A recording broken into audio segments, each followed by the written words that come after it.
Welcome to Story Tales. Please like this video and subscribe to Story Tales. I hope you enjoy the story. Let's begin.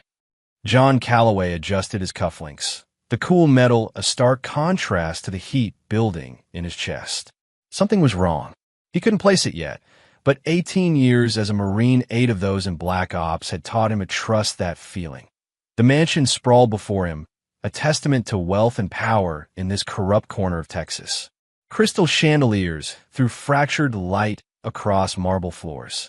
The air smelled of expensive perfume, aged whiskey, and secrets. John's eyes narrowed as he scanned the room. Faces he recognized from intelligence briefings in his previous life. Drug money, human trafficking, arms dealing, all hidden behind fake smiles and designer clothes. "Darling, you look so tense." Emily's voice came from behind him, followed by her hands sliding around his waist. Too familiar, too affectionate, not like the cold distance of the past few months. John turned to face his wife. God, she was beautiful. That had never been the problem. Her black dress hugged every curve, her blonde hair falling in perfect waves. Her smile, practiced and precise, didn't reach her eyes. "Just assessing the situation," he replied, voice low. "Force of habit." Emily laughed, the sound musical and rehearsed. "Always the soldier. This is just a party, John. My biggest client of the year." She leaned in closer, her lips brushing his ear. "Try to have fun for once." John nodded, eyes still scanning the room. Emily's event planning business had taken off over the past year. High-end clients, exclusive parties, money flowing faster than made sense. "Your client has interesting friends," John remarked, nodding toward a group of men whose faces he'd seen in criminal databases. Emily's smile tightened. "Rich people often do. Don't ruin this for me." A waiter passed with champagne flutes. She grabbed 2, thrusting one into John's hand. "Drink. Smile. Mingle." John took the glass, but didn't drink. Another habit from his past life. Never consume anything you haven't seen prepared. He pretended to sip, watching Emily over the rim. "Mrs. Calloway." A booming voice cut through the ambient chatter. "The woman of the hour." John turned to see Deacon Mercer approaching. Tall, broad-shouldered, with a smile that didn't hide the predator beneath. Owner of the most exclusive nightclub in town, and, if John's instincts were correct, much more. "Deacon." Emily purred, her entire demeanor changing. She stepped forward, kissing the man on both cheeks, lingering a moment too long. "Everything is perfect, isn't it?" "Beyond perfect," Mercer agreed, eyes sliding to John. "And this must be the famous husband. Finally we meet." John shook the offered hand, noting the excessive pressure in Mercer's grip. A power play from an insecure man. John Calloway, the ex-Marine. Mercer's smile widened. "Emily talks about you constantly." "Funny," John replied evenly. "She's never mentioned you until recently." The tension hung between them for a beat before Emily laughed. Too loud, too forced. "John runs a security consulting firm. He's suspicious of everyone. It's what makes him good at his job." Mercer nodded, eyes cold despite his smile. "Smart man. In this town, you can't be too careful." A beautiful woman in a red dress appeared at Mercer's side, placing a possessive hand on his arm. He introduced her as his date, but John noticed how Mercer's eyes still lingered on Emily, and how Emily seemed to stand straighter, pushing her chest forward slightly when his gaze landed on her. "Let me show you the rest of the venue," Emily said to Mercer, touching his arm. "The balcony setup is spectacular." "Lead the way," Mercer replied, following Emily as she walked away. "Don't wait up, darling," Emily called back to John, not bothering to look at him. "Network a little." John watched them disappear into the crowd, Emily's hand now on Mercer's lower back, guiding him. The woman in red stood awkwardly for a moment before excusing herself to find the bar. John set down his untouched champagne and moved to a position with better visibility of the room. His phone vibrated in his pocket. A text from Ezra at the service entrance. "Need to talk." Now, John frowned. His brother wasn't supposed to be here tonight. He slipped away from a main hall, moving through a staff corridor toward the kitchen and service area. Ezra waited in the shadows, still in tactical gear. His face was grim as John approached. You shouldn't be here, John said quietly. What's wrong? Everything, Ezra replied, his voice tight. I was right about Emily. She's not just cheating on you with Mercer. It's worse. John's jaw clenched. Tell me. I've been following her for 3 weeks, like you asked. She meets Mercer at his penthouse, but it's not just sex. Ezra ran a hand through his short hair. They meet with known criminals. Money changes hands. And they talk about you, John. What do they say? Ezra hesitated. They talk about you like you're a problem that needs solving. John absorbed this, the cold feeling in his gut deepening. You're sure? Sure enough that I came armed tonight. Ezra showed John the shoulder holster under his jacket. Something's happening. She's been transferring assets, cleaning out accounts. And Mercer, he's not just some nightclub owner. He's connected to the cartels, human trafficking, you name it. John's mind raced, piecing together the past few months. Emily's late nights, the unexplained cash flow, the sudden coldness toward him. And there's more, Ezra continued. Detective Liam Kane is on Mercer's payroll. I've seen them meet 3 times in the past week. Kane's dirty, John, deep in whatever they're planning. John's expression hardened. You think they want me dead? I think they want what you have. Your money, your connections, your reputation to launder their operation. And yeah, eventually you dead. John considered his options. Go home, Ezra. Stay clean of this. I'll handle it. Like hell I will, Ezra growled. You're my brother. We stick together. I need you on the outside, John insisted. If this goes bad, I need someone who can move freely. Ezra looked like he wanted to argue, but finally nodded. Fine, but you call me the second you sense trouble. Promise me. I promise, John said, though they both knew some promises couldn't be kept. As Ezra slipped back through the service entrance, John returned to the party. His senses were heightened now, every instinct on alert. He spotted Emily across the room, laughing with Mercer, her hand resting on his chest. The perfect lie was unraveling, and John Calloway was ready. An hour passed. John moved through the party like a ghost, watching, listening. He caught snippets of conversation about offshore accounts, shipments arriving, people being moved. Not the usual talk at high society gatherings. Emily had been watching him. Every few minutes, her eyes would find him in the crowd, checking, making sure he was still there. Still unsuspecting that a waiter approached with a tray of drinks. Whiskey, sir. Compliments of Mrs. Calloway. John looked at the amber liquid. My wife sent this specifically for me. Yes, sir. She said it's your favorite. The waiter's eyes darted nervously. John took the glass. Thank you. He didn't drink it. Instead, he carried it as he made his way to a quieter corner of the room. Emily was still with Mercer, but now Detective Liam Kane had joined them. The 3 of them huddled in conversation, occasionally glancing in John's direction. Kane was easy to spot, tall, weathered face, the slight bulge of shoulder holster under his expensive but ill-fitting suit. His eyes were cold, calculating. A predator among predators. John pretended to sip the whiskey, watching as Kane nodded at whatever Emily was saying. Then the detective broke away, moving toward the exit with purpose that John's phone buzzed again. Another text from Ezra. Armed men just arrived. For SUVs. Military precision. Get out now. Too late. Emily was walking toward him, her smile dazzling, her eyes empty. There you are, darling, she said, voice honey sweet. Enjoying your drink. It's perfect, John lied, raising the glass slightly. You know me so well. I should, after 5 years of marriage. Emily moved closer, straightening his tie unnecessarily. You seem distracted tonight. Just thinking about work, John replied. The Morrison contract needs revisions. Always working. Emily sighed. That's what I admire about you, John. Your dedication. Her fingers lingered on his chest. But tonight is about pleasure, not business. She leaned in, pressing her body against his, kissing him deeply. Her perfume surrounded him. Familiar, yet somehow wrong now. As they separated, she took the glass from his hand and raised it to his lips. Drink, she urged. For me. John knew he had little choice now. Whatever they had planned was in motion. He needed to play along until he could find an opening. He took the glass and drank deeply, feeling the burn of the alcohol and something else. something bitter beneath the smoky flavor. Emily smiled, satisfaction glinting in her eyes. That's better.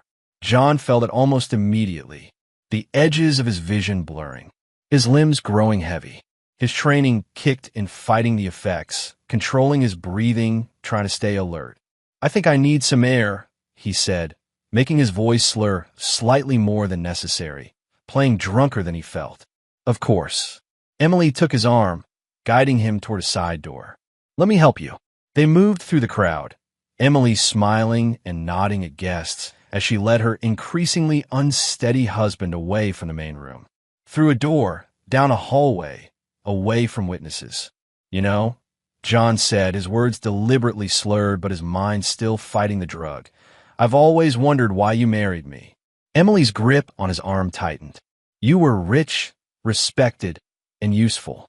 A perfect cover. The pretense was gone now. They turned another corner, and Deacon Mercer waited by an elevator. Two men in suits, clearly security, not guests, flanked him. Is he under?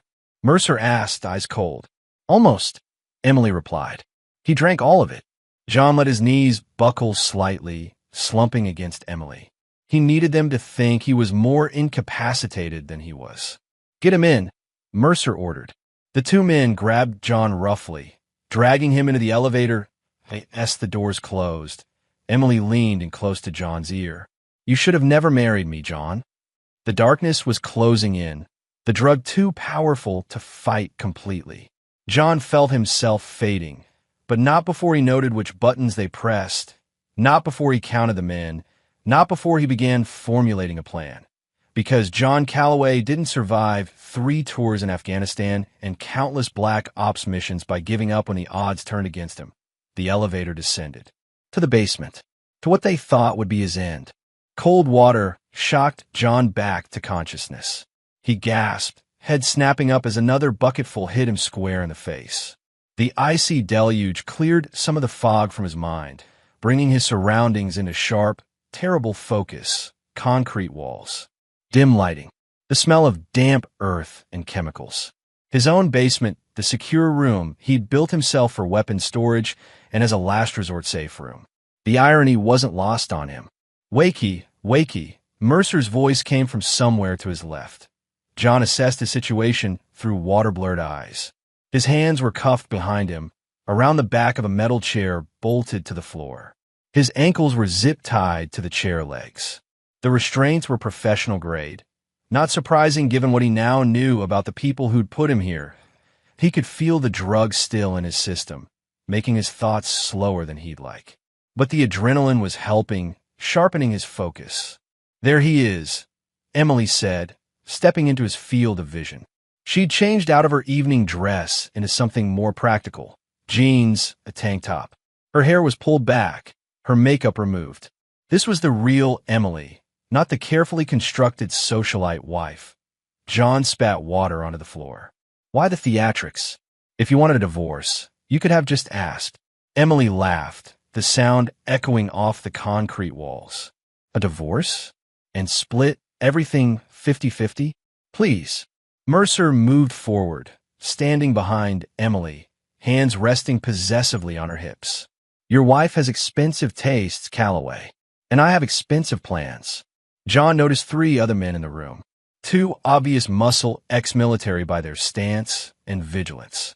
And Detective Liam Kane, leaning against the wall, watching with detached interest. So this is what a robbery? John asked, testing the cuffs subtly, feeling for weakness. Take my money and kill me. It's so much more than that, Emily replied, sitting on Mercer's lap as he took a seat on the workbench. Your security firm has government contracts. Connections. Access. We're not just taking your money, John. We're taking your entire life. John kept his face impassive, but his mind was racing. The setup was becoming clearer. Emily had married him for access and cover. Mercer was using both of them, Emily for her connection to John, and John's firm for legitimacy and access. You're going to transfer everything to me, Emily continued. Your accounts, your properties, your business. Then you're going to disappear. A tragic accident. And you think I'll just cooperate? John asked, voice steady. Mercer smiled, a cold thing that never reached his eyes. That's where Detective Kane comes in. Kane stepped forward, showing John a badge and a document. "We have enough evidence to connect you to illegal arms dealing, Mr. Calloway. Your fingerprints on weapons used in 3 different homicides. Your signature on shipping manifests for contraband. Very sloppy. Planted evidence," John said flatly. "Obviously," Kane agreed with a shrug. "But it'll stick. I made sure of it." "So that's the choice," Emily said. "Sign everything over. Take the fall for Deacon's operation and maybe survive in prison. Or don't cooperate and die right here." John studied his wife's face.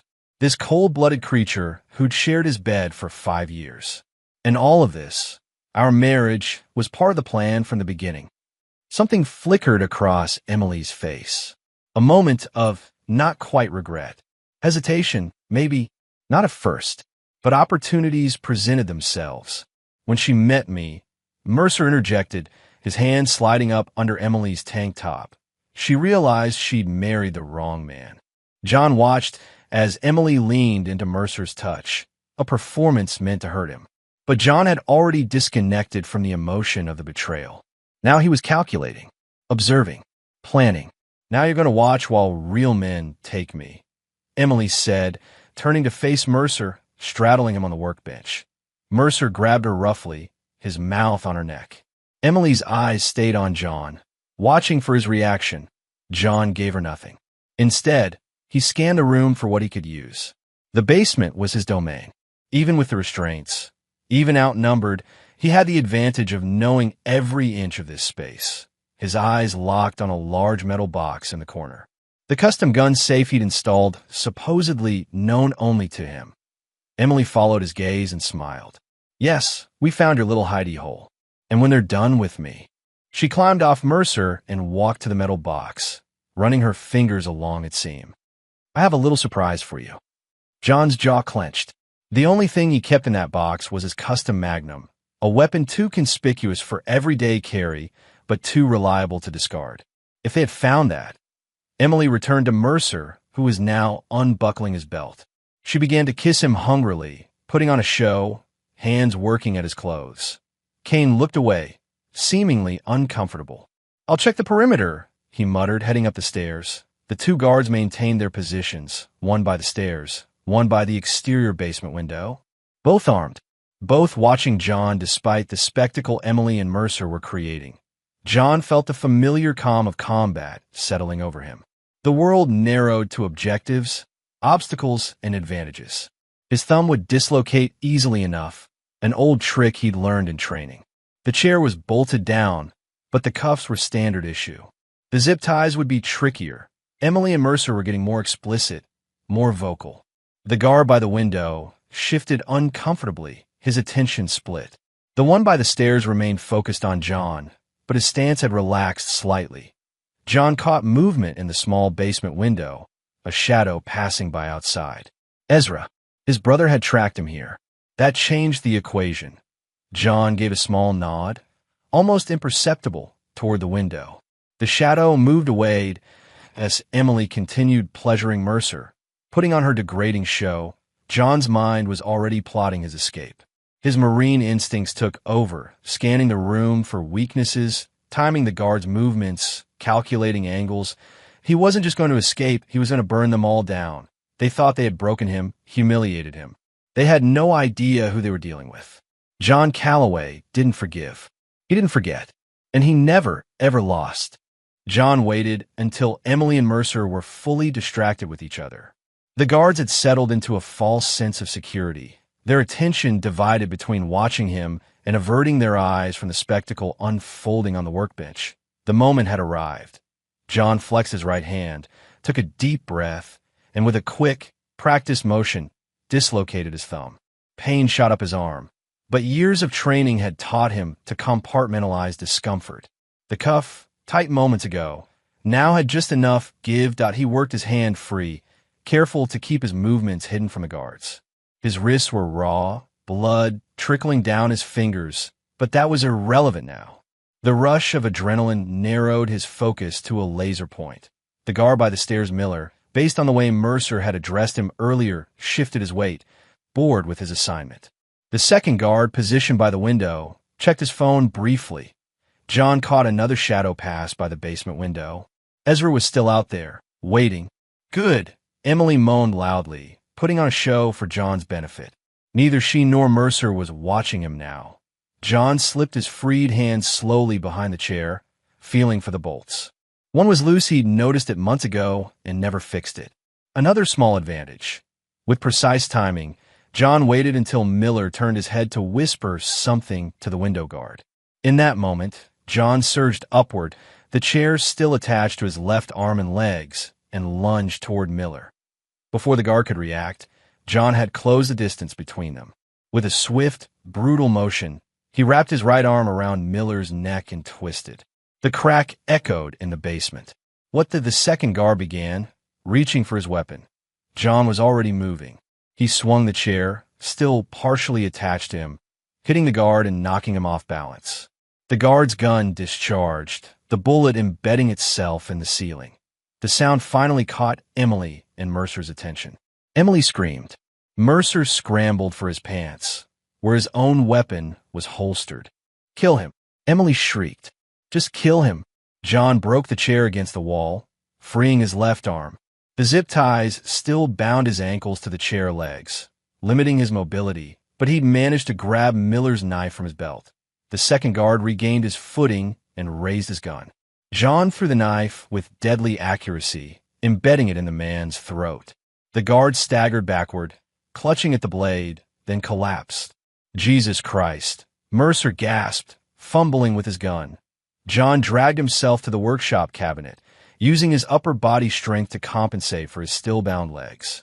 He knew Mercer would shoot him in seconds if he didn't act fast. "You're dead, Calloway!" Mercer shouted, finally freeing his weapon. "You hear me? Dead." John reached behind the tool cabinet, finding the hidden latch that would open his actual secret compartment, not the obvious gun safe they'd discovered. His fingers closed around the grip of his custom Magnum. Mercer fired. The bullet splintered the wood of the cabinet inches from John's head. Emily was already running for the stairs. "Kane! He's loose! Kane!" John swung around, Magnum in hand, and slashed at the zip ties with a nearby saw blade. One leg free, then the other. Mercer fired again, the shot going wide as panic affected his aim. "You can't kill me in my own house," John said, his voice deadly calm as he stood. "Watch me," Mercer snarled, adjusting his aim. John dove to the side as Mercer fired again. 3 shots in rapid succession, all missing as John rolled behind a workbench. Footsteps pounded downstairs. Detective Kane appeared, gun drawn. "He's behind the bench," Mercer shouted. Kane fired twice in John's direction. "LVPD. Freeze!" John almost laughed at the absurdity. A corrupt cop yelling police procedure while trying to murder him. "That badge doesn't mean much when you're on a crime boss's payroll, Kane," John called out, calculating angles and distances in his head. "You've got nowhere to go, Calloway," Kane replied, moving to flank him. John waited for Kane to step into view, then fired a single, precise shot. The bullet tore through Kane's right shoulder, spinning him around. The detective crashed into the wall, his gun clattering to the floor. "You son of a bitch!" Kane gasped, clutching his bleeding shoulder. Mercer was backing toward the stairs, using Emily as a shield now. "This isn't over." John took aim again, but Mercer and Emily were already scrambling up the stairs. Kane staggered after them, leaving a trail of blood on the wall. "Radio for backup," Kane shouted as they retreated. "Get everyone here now." John knew he had minutes, possibly seconds, before Mercer's men swarmed the house. He moved quickly to the basement window, the one Ezra had been watching through. It was small tight for a man of his size, but it was his only exit. He broke the glass with the butt of his gun, cleared the sharp edges, and began squeezing through the narrow opening. The jagged remnants of glass cut into his shoulders and back as he pushed himself through, but pain was a luxury he couldn't afford to acknowledge right now. Outside, the cool night air hit his face. He pulled himself free, dropping to the ground in a combat-ready crouch. "Took you long enough," Ezra said, emerging from the shadows, rifle in hand. "I was about to come in after you. Had it under control," John replied, quickly assessing the perimeter.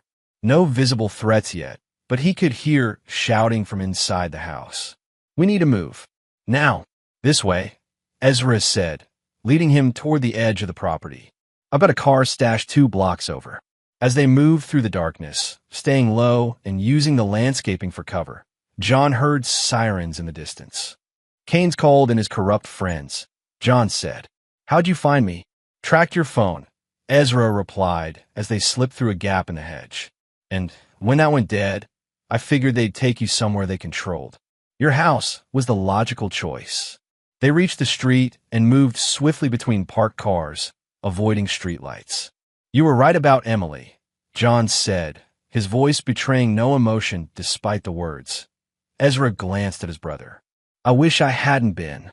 I'm going to kill her," John stated matter-of-factly. "Her, Mercer, Kane, all of them." Ezra didn't flinch at the declaration. "I figured as much. That's why I came prepared." He led John to a nondescript sedan parked between 2 larger vehicles. "Get in. We need to disappear." As they drove away, John watched his house grow smaller in the side mirror. Police cruisers were already pulling up, lights flashing. He felt nothing as he watched the life he'd built fade into the distance. The war had just begun. Dawn broke over an abandoned warehouse on the outskirts of the city. John sat on a metal crate, cleaning his Magnum, while Ezra patched up the cuts on his back. "Some of these need stitches," Ezra said, pressing antiseptic against a particularly deep gash. "Do what you can," John replied, focused on his weapon. "We don't have time for a hospital." "I figured." Ezra pulled a suture kit from his tactical bag. "This is going to hurt. Just do it." As Ezra worked, John made a mental inventory of their situation. They had limited weapons: his Magnum, Ezra's rifle, 2 handguns, and whatever was in the go bag his brother had prepared. Not enough to take on Mercer's organization. "We need more people," John said as Ezra tied off a stitch. "I'm already on it," Ezra replied. He nodded toward a laptop on a nearby table. "Made some calls while you were unconscious for an hour." John raised an eyebrow. "I wasn't unconscious. You were out cold, brother. Whatever they drugged you with hit hard once the adrenaline wore off." John frowned. "Another debt to repay." "Who did you call?" "Adriana Wolf." John nodded slowly. Adriana was a former NSA hacker who'd gone off the grid after a disagreement with her superiors about constitutional rights. She'd helped John on a few operations that required digital expertise. "You think she'll come?" Ezra finished the last stitch. "She's already working. Said she'd be here by noon." "Good." John stood, testing his mobility. His thumb was swollen and his back stung, but he could function. "We need to get ahead of this." By now, Ken has filed reports painting me as the aggressor, probably claiming I attacked him during a legitimate police visit. "Already on the news," Ezra confirmed, pointing to a muted TV in the corner. John's military ID photo was displayed next to footage of police at his house. "They're calling you armed and dangerous." John loaded the Magnum. They got that part right. Ezra's phone buzzed. He checked it, then looked up at John. "Adriana's here early." Moments later, the warehouse's side door opened, and Adriana Wolf stepped in. She was tall, with short dark hair and alert eyes that missed nothing. She carried a large backpack and had a handgun visible at her hip. "You look like hell, Calloway," she said by way of greeting. "Good to see you too, Adriana." She set her backpack down and pulled out multiple laptops and hard drives. "I started digging as soon as Ezra called. Your wife's been busy." "Ex-wife," John corrected coldly. Adriana nodded. "Soon-to-be-dead wife, I'm guessing. You know me well." "Too well." She unfolded a portable workstation with practiced efficiency. "I need power." Ezra pointed to a generator in the corner. "Got it covered." As Adriana set up her equipment, John approached her. "What have you found?" "Enough to put them away for several lifetimes," she replied, connecting cables. "Your wife's sorry. Ex-wife has been moving money through her event planning business for years. But that's just the tip of the iceberg." "Tell me," John said, pulling up a crate to sit opposite her. Adriana's fingers flew across the keyboard, bringing up documents and financial statements on multiple screens. "Emily Calloway, born Emily Richardson." daughter of Thomas Richardson, who went to prison for fraud when she was 16. She's been working angles her whole life. Focus on recent activity, John said. What have they been planning? Right. Adriana pulled up a series of transactions. In the past month, she's transferred over $2 million from your joint accounts to offshore holdings. She's also been gathering information on all your security contracts' client names, access codes, patrol schedules. John's jaw tightened. Selling my clients out to Mercer. It gets worse, Adriana continued, her expression grim. There's a life insurance policy on you. $5 million. Taken out 6 months ago. Let me guess, Ezra interjected. Emily's the sole beneficiary. Got it in one, Adriana confirmed. They were planning this for a while, John. This isn't just an affair. They were going to eliminate you and take everything, your money, your business, your clients. And they still might, Ezra warned. Kane has resources. They'll be hunting for you. John stood, processing this information. What about Mercer? What else do we know about him? Adriana pulled up another screen. Deacon Mercer, former enforcer for the Juarez cartel, built his nightclub empire using drug money. Now he's expanded into human trafficking, gun running, and blackmailing city officials. Including Kane, John surmised. Kane's not being blackmailed, Adriana corrected. He's a willing partner. Takes a cut of every operation. Provides police protection. Tips off Mercer about raids. Makes evidence disappear. John walked to the window, looking out at the city in the distance. So they're embedded in the police, have resources, and know how to disappear if needed. Yes, Adriana confirmed. But they have weaknesses too. John turned. Such as, Mercer keeps records. Insurance, he calls it. Details of every crime, every bribe, every official on his payroll. It's his protection against betrayal. Where is this insurance? Encrypted files. Multiple locations. Adriana smiled for the first time. But I'm already in his network. Give me 24 hours, and I'll have everything. We don't have 24 hours, John said. They'll be moving operations, covering tracks. I don't need them to stay still, Adriana replied confidently. I just need them to stay online. And they will. Their entire operation depends on their digital infrastructure. John nodded. Good. While you work on that, Ezra and I will start gathering supplies. We need weapons, vehicles, safe houses. Already got 2 safe houses set up, Ezra said. And I've called in some favors for hardware. John turned to his brother. How many men can you trust? Really trust? Ezra considered this. 3, maybe 4. Guys from our unit who owe us. Call them, John ordered. Tell them it's a private contract. Triple their usual rate. Ezra nodded. What's the plan, John? John looked between his brother and Adriana. First, we disappear. Let them think they've won. Then we hit them where it hurts their money, their operations, their reputation. And then, Adriana asked, though she already knew the answer. Then I kill them all, John said simply. Starting with Mercer, Adriana and Ezra exchanged glances but didn't object. They'd both seen enough of the world to know some people didn't deserve mercy. There's one more thing you should know, Adriana said, her tone shifting. This isn't just about Emily and Mercer. Based on what I'm seeing, they've got something big planned. Something involving your security firm's government contracts. What kind of something? John asked. I'm not sure yet, but there are communications with overseas buyers. References to shipment dates. Access codes to secure facilities. John's expression darkened. They're selling classified information. Or worse. Adriana agreed. This isn't just an affair or a money grab, John. They were planning to eliminate you and take everything. John clenched his fists. Then we'll just have to eliminate them first. 3 days passed in a blur of preparation. John barely slept, his mind constantly running scenarios, attack vectors, contingency plans. Every moment Emily and Mercer remained free was another moment they could cover their tracks. Adriana had set up a command center in the second safe house, a forgotten property owned by one of John's shell companies. The walls were covered with surveillance photos, maps, and network diagrams tracking Mercer's operation. We've got movement, Ezra announced, entering the planning room. Kane held a press conference. They're saying you fled the country.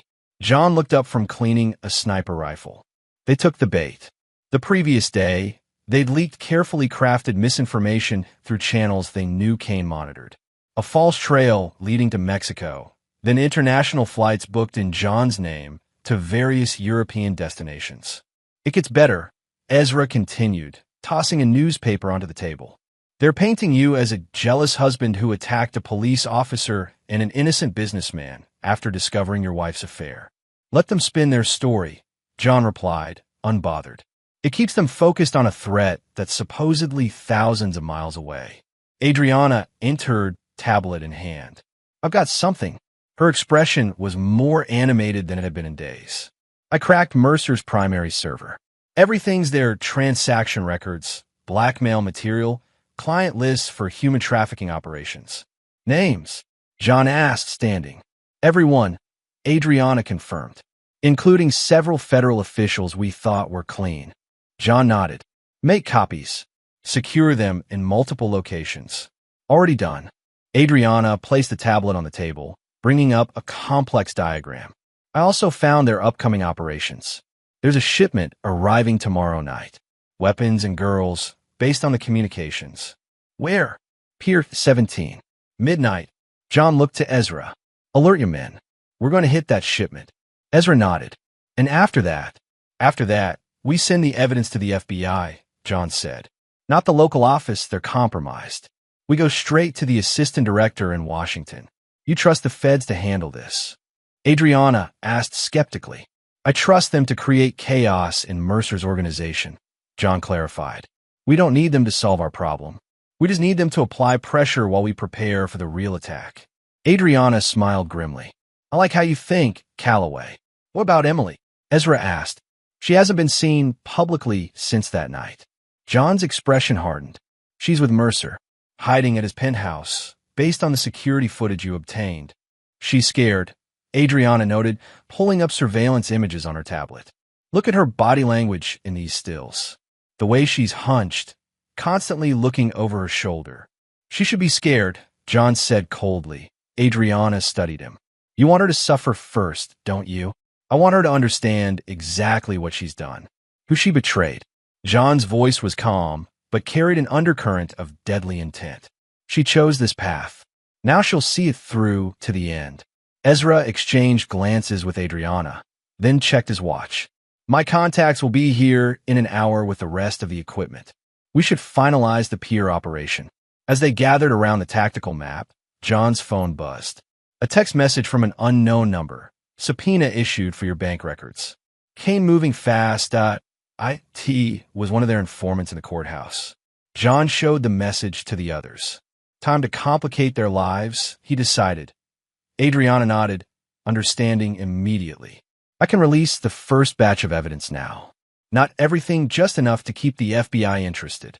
Do it, John ordered, and make sure Kane's name is prominently featured. Within the hour, Adriana had compiled and anonymously transmitted evidence of police corruption to the FBI headquarters and select journalists known for their integrity. By evening, the first stories were breaking on national news. Detective under investigation for ties to criminal organization. Ezra read from a news alert on his phone. Well, that didn't take long. Kane's going to panic, Adriana predicted. This puts him in a vulnerable position with his superiors. Good, John said. When he panics, he'll pressure Mercer. And when Mercer feels the heat, he'll make mistakes, Ezra finished, John nodded. Exactly. The operation at Pier 17 went exactly as planned.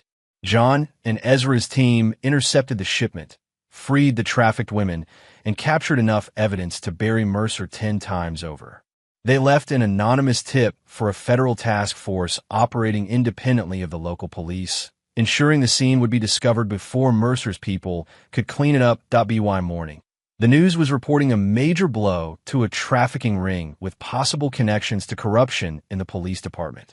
Kane's name wasn't mentioned, but the implication was clear to anyone paying attention. Adriana monitored communications as the fallout spread through Mercer's organization. Kane's blowing up Mercer's phone, she reported, listening to intercepted calls. He's panicking, demanding Mercer fix this mess before the feds connect the dots. And Mercer? John asked, getting desperate. He's ordered his men to find you at any cost. He thinks you're behind it. He's right, John said simply.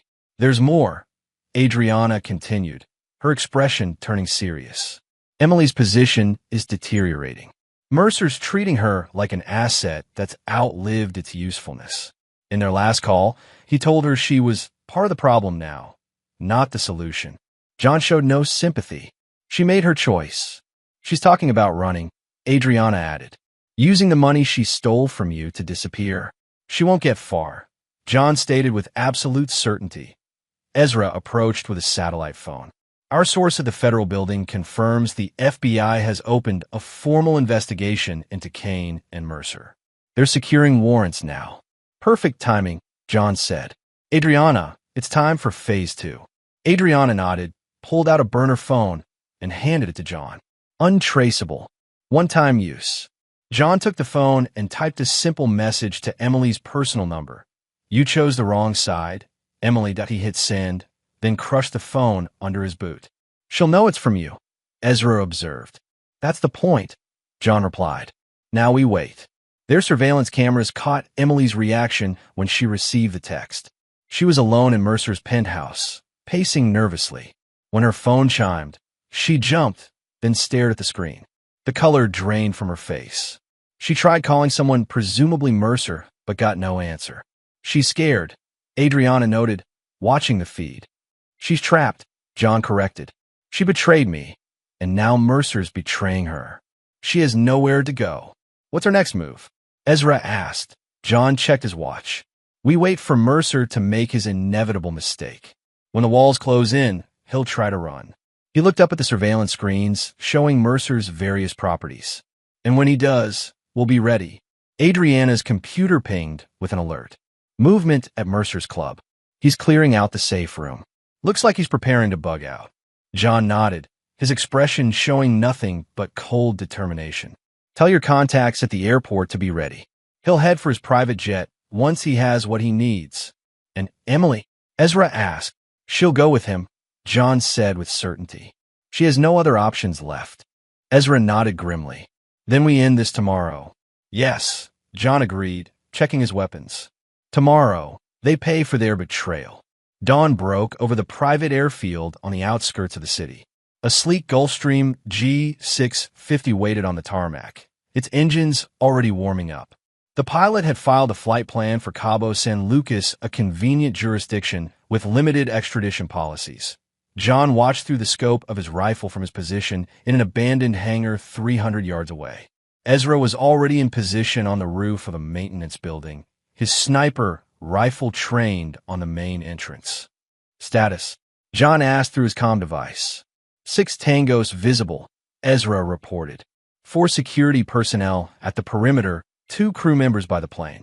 No sign of our primary targets yet. Adriana's voice came through their earpieces. Mercer's convoy just cleared the main gate. 3 vehicles. Emily is confirmed in the second SUV with Mercer. John adjusted his scope, focusing on the approaching vehicles. How many in total? I count 8 additional hostiles. Adriana replied from her position in a surveillance van outside the airfield. Plus our 2 targets. Any word from the FBI? Ezra asked. They received our evidence package, Adriana confirmed. Warrants are being executed across the city, but they're 30 minutes out from the airfield at minimum. We'll be done by then, John stated. The convoy of black SUVs pulled up to the private terminal. Security personnel rushed forward, forming a protective cordon around the second vehicle. Through his scope, John saw Deacon Mercer emerge first, his expression tense as he scanned the surroundings. Emily followed, clutching a designer handbag that likely contained whatever cash and valuables she'd managed to grab before fleeing. They're moving quickly, Ezra observed. Mercer looked spooked. He should be, John replied. Adriana, activate Phase 1. Copy that, Adriana responded. Seconds later, the perimeter lights around the airfield went dark. The security system would be next, then communications. John watched as confusion spread among Mercer's men. They reached for their radios, finding only static. The pilot emerged from the plane, gesturing urgently toward Mercer. Something's wrong with the tower communications, Adriana reported, listening to intercepted radio traffic. They're delaying all departures.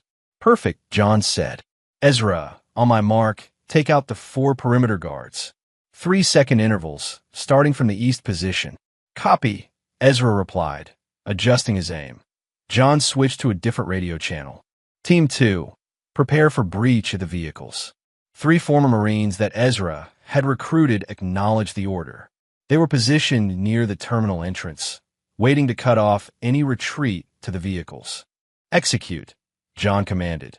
Through his scope, he watched as the first perimeter guard dropped silently, a precise shot from Ezra's rifle taking him down. 3 seconds later, the second guard fell. The pattern continued until all 4 external security personnel were eliminated. Mercer's remaining men finally noticed something was wrong, drawing weapons and forming a tighter circle around their boss. Moving to position 2, John announced, shouldering his rifle and drawing his magnum. He exited the hangar through a side door, using parked service vehicles for cover as he approached the terminal that Emily's voice carried across the tarmac, shrill with panic. What's happening? Why aren't we boarding? Shut up, Mercer snapped. Jackson, get the plane ready for immediate departure. Override the tower, if necessary. One of Mercer's men jogged toward the aircraft, only to drop suddenly as Ezra's rifle cracked from the rooftop. We're under attack, shouted one of the remaining guards, pushing Mercer toward the terminal building. The 3-man team John had positioned at the vehicles chose that moment to strike, emerging with automatic weapons and cutting off the retreat. Down! Everybody down! They shouted, but Mercer's men responded with gunfire. Chaos erupted on the tarmac. Mercer dragged Emily behind a fuel truck, using her as a partial shield while trying to maintain cover from multiple angles. John moved methodically through the shadows, closing in on his targets. He didn't rush. Every step was calculated, each movement precise. This wasn't rage driving him, it was cold, focused purpose. He heard Emily scream as a stray bullet hit the fuel truck above her head. Do something, she yelled at Mercer. You men are getting slaughtered. They're doing their job, Mercer growled. Where the hell is Kane with backup? John had reached the edge of the fuel truck. He could hear their labored breathing just around the corner. Mercer was cursing into his phone, getting no signal. It's him, isn't it? Emily asked, her voice trembling. It's John. Your psycho husband was supposed to be in Europe, Mercer snarled. Ex-husband, Emily corrected automatically. And I told you he wasn't normal. I told you what he was capable of. Shut up and let me think, Mercer snapped. John stepped around the truck, magnum raised. Thinking time's over, Mercer. Both Emily and Mercer froze. Emily's face drained of color, while Mercer's hand inched toward the gun at his waist. I wouldn't, John advised, his voice deadly calm, but Mercer's hand stopped moving. His eyes darted left and right, searching for an escape route or reinforcements. Finding neither, he forced a smile that didn't reach his eyes. Calloway, I have to admit I'm impressed. You're supposed to be halfway to Barcelona by now. False information, John replied. Something you'd know about. Emily stepped forward, hands raised placatingly. John, please. You don't understand what happened. I understand perfectly. John cut her off, his gaze never leaving Mercer. You married me for access and cover. You used me to legitimize his operation. And when you had what you needed, you planned to eliminate me. It wasn't like that, Emily insisted, desperation creeping into her voice. At first, it was real. I did love you, until you found someone with more power, John concluded. Mercer gave a short, ugly laugh. You know what women like her want, Calloway. The strongest lion in the pride. That was me, not you. The tarmac had gone quiet. In the distance, the sounds of approaching sirens could be heard. Ezra's voice came through John's earpiece. All hostiles neutralized. Police response in approximately 8 minutes. Emily was never loyal to you, John told Mercer. She was loyal to what you represented. Power, money, status.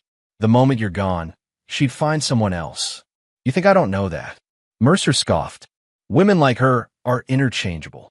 Useful for business, useful in bed, but disposable. Emily's head snapped toward Mercer, shock registering on her face. What did you just say? Mercer ignored her, eyes still on John and the gun pointed at his chest. Let's be realistic here, Calloway.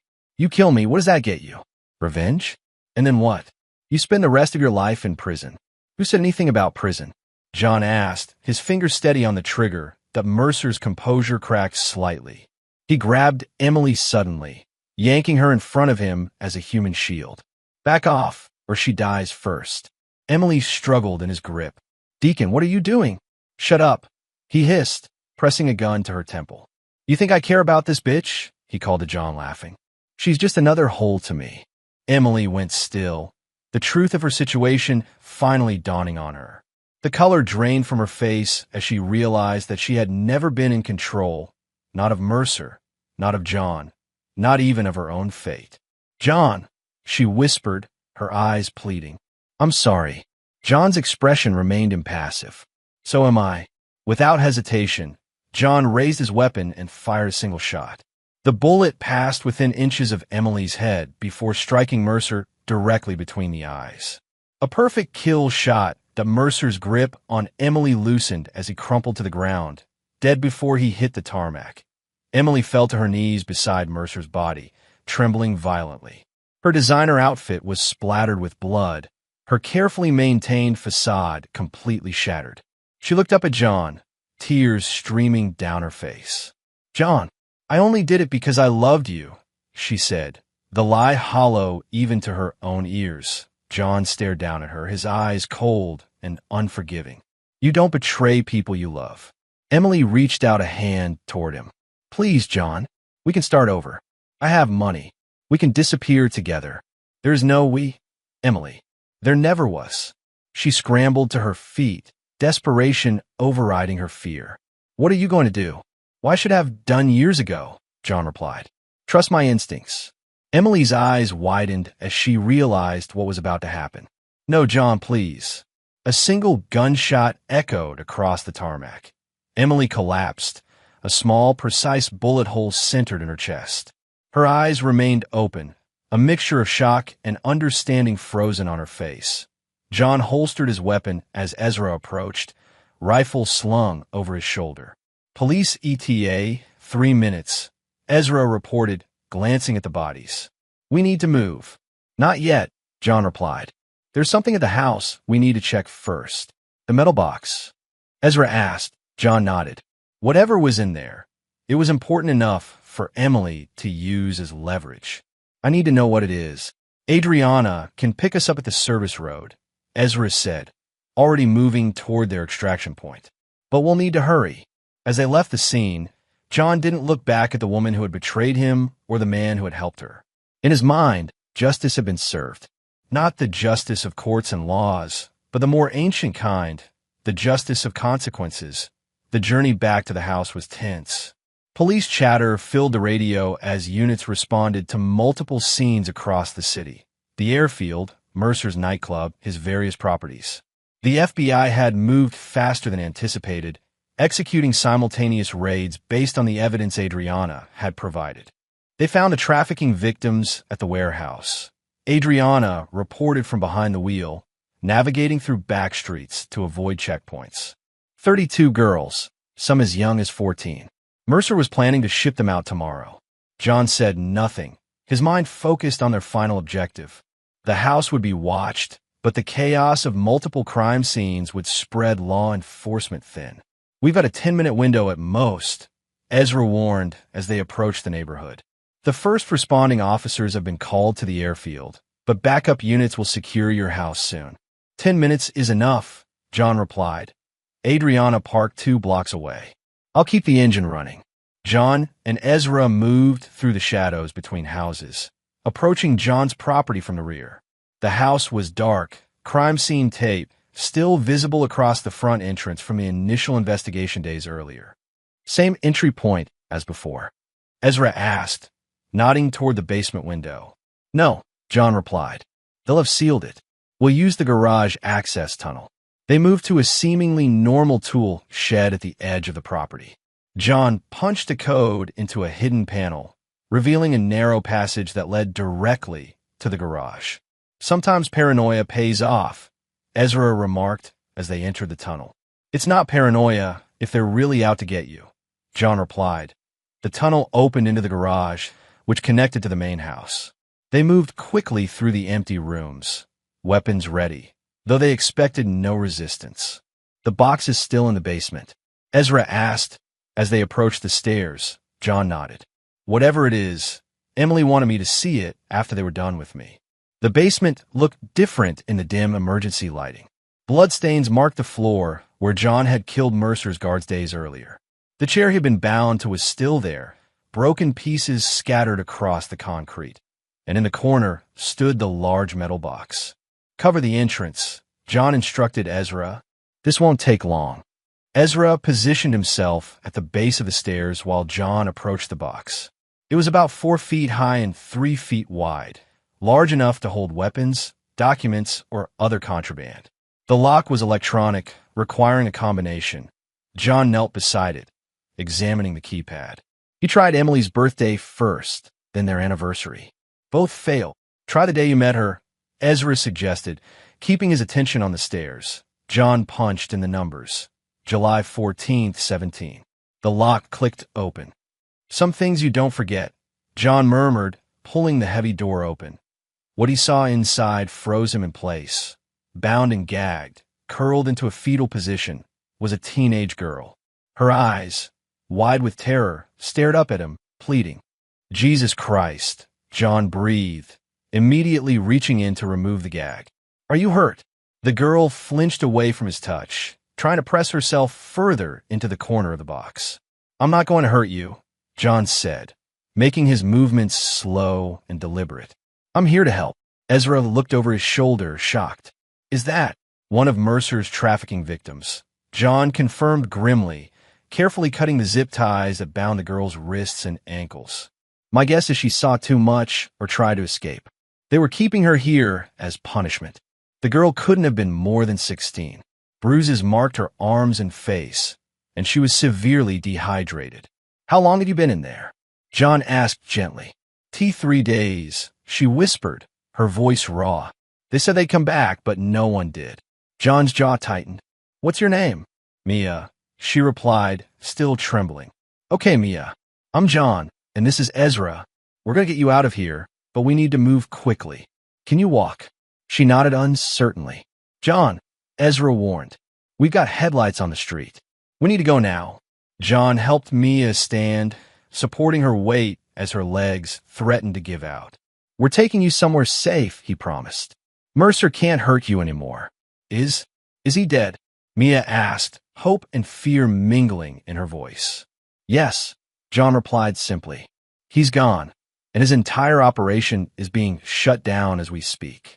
They moved carefully back through the house, Mia leaning heavily on John for support. As they reached the garage, flashing lights became visible through the front windows. Police are setting up a perimeter, Ezra reported. Tunnel exit is our only option now. They guided Mia through the narrow passage, emerging into the night air just as additional police units arrived at the front of the house. Through his earpiece, John heard Adriana's voice. I've got eyes on you. Moving to your position now. The black SUV pulled up alongside them, and Ezra helped Mia into the back seat.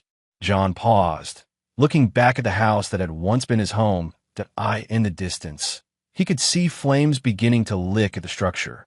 The fire would have started in the basement, a failsafe he'd installed years ago, triggered by the opening of the safe after a specific sequence of events.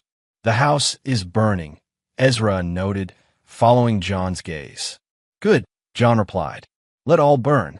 They climbed into the vehicle as police sirens wailed, responding to the new emergency. By morning, there would be nothing left but ashes, no evidence of what had happened in that basement. No trace of the lives that had been lived and destroyed there. As they drove away, Adriana passed a tablet to the back seat. The FBI raids are all over the news. They found enough evidence to take down everyone connected to Mercer's operation, corrupt cops, judges, politicians.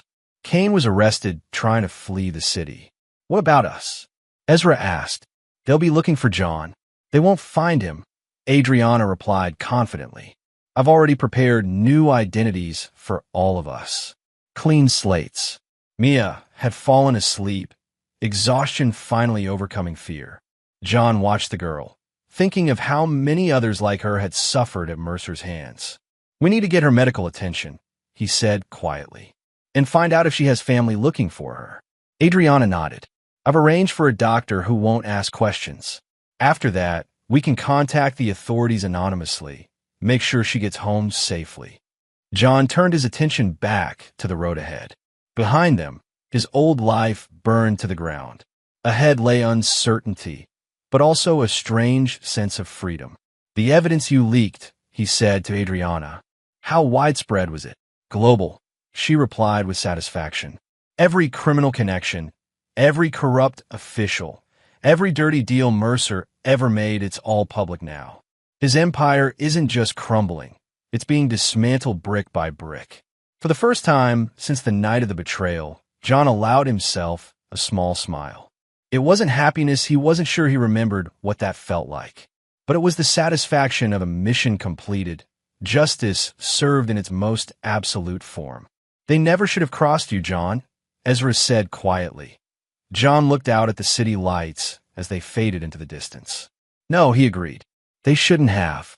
3 weeks later, John stood on the deck of a remote cabin overlooking a lake in the mountains. The morning air was crisp, the water still as glass, reflecting the towering pines that surrounded it. The door opened behind him as Ezra stepped out, coffee mug in hand. "Beautiful spot," he commented, joining John at the railing. "Quiet," John agreed. "For now." After ensuring Mia received proper medical care and was reunited with her family, they had retreated to this property, one of several safe houses John had established over the years that no one, not even Emily, had known about. "Adrienne is heading out today," Ezra said. "Wants to get to the West Coast before winter sets in." John nodded. Their hacker ally had stayed long enough to ensure their new identities were secure before deciding to move on. They had paid her well for her services, but her real reward had been the satisfaction of dismantling a criminal empire. "What about you?" John asked. "Sticking around?" Ezra sipped his coffee. "For a while. Don't have anywhere else to be." The aftermath of their operation had been more far-reaching than they'd anticipated. The evidence they'd released had triggered investigations across multiple states, bringing down not just Mercer's organization, but several connected criminal enterprises. Their own involvement remained a mystery to authorities. With no witnesses alive to identify them, and all digital traces expertly erased by Adriana, they had effectively become ghosts. "The FBI director is holding a press conference today," Ezra mentioned, taking credit for the largest human trafficking bust in state history. "Let them have the headlines," John replied. "Results are what matter." They stood in comfortable silence for a moment, watching an eagle circle over the lake. "So," Ezra finally asked, leaning against the railing, "what now?" It was the question John had been considering since the night at the airfield. With Emily and Mercer gone, with his old life reduced to ashes, what remained? What purpose could drive him forward? The answer had come to him while watching over Mia in the hospital, seeing the mixture of relief and lingering fear in her eyes. Seeing how fragile the line between victim and survivor truly was. John turned to his brother, a hint of a smile playing at the corner of his mouth. "We build something better." "Better than what?" Ezra asked, eyebrow raised. "Better than what we had. Better than what they destroyed." John gestured toward the laptop on the table inside. "I've been reviewing the files Adriana recovered. Mercer wasn't the only one running trafficking operations. There are others, bigger fish with better protection." Ezra studied his brother's face. "You want to go after them too?" It wasn't a question. "We have the skills," John replied. "We have the resources. And now, we have nothing to lose. Just the two of us against international crime syndicates." Ezra shook his head, but he was smiling. "Sounds like suicide." "Not just us," John corrected. "I've been making calls. There are others, ex-military, intelligence, people with particular skills and similar motivations. People who want to make a difference, but don't trust the system to do it. A private army," Ezra surmised. "A specialized task force," John amended. "Operating in the shadows, where traditional law enforcement can't or won't go." Ezra considered this, looking out over the peaceful lake. No rules. No oversight. No mercy for the guilty. Exactly. And what if we become what we're fighting against? Ezra asked, the question serious despite his light tone. John's expression hardened slightly. We have one rule. We protect the innocent. Everything else is negotiable. Ezra finished his coffee and set the mug on the railing. Well, brother, I can't let you have all the fun. Count me in. John nodded, satisfied. He had known Ezra would join him not just out of loyalty, but because they shared the same sense of justice, the same need to balance the scales in a world that often looked the other way. I have a lead on an operation in Eastern Europe, John said. We can be there in 48 hours. What about the cabin? Ezra asked, gesturing to their temporary home. It'll be here when we need it, John replied. For now, we have work to do. They went inside to prepare for departure. John packed efficiently, including only the essentials: weapons, communication equipment, false identities. The tools of his new trade, as dusk fell. They loaded their gear into a nondescript SUV. Ezra took the driver's seat while John made one final check of the cabin, ensuring they left nothing behind that could be traced back to them. Satisfied, he joined his brother in the vehicle. Ready. Ezra started the engine. Born ready. They drove away from the cabin, headlights cutting through the gathering darkness. Behind them lay the past: betrayal, vengeance, closure. Ahead stretched an uncertain future, but one with purpose and clarity. John looked out at the road, unwinding before them. For the first time in years, he felt truly alive. Not happy. Perhaps happiness was still a foreign concept after everything that had happened. But focused, determined, free from the lies that had surrounded him for so long. No forgiveness, he murmured to himself as the cabin disappeared from view. Ezra glanced at him. What was that? Nothing, John replied. Just thinking about our new beginning. They drove into the night, leaving no trace behind. Just two brothers with a mission, bound by blood and shared purpose, ready to bring their own brand of justice to a world that desperately needed it. For those who trafficked in human lives, who profited from pain and suffering, a reckoning was coming. And when it arrived, it would offer no mercy, no second chances, and no forgiveness.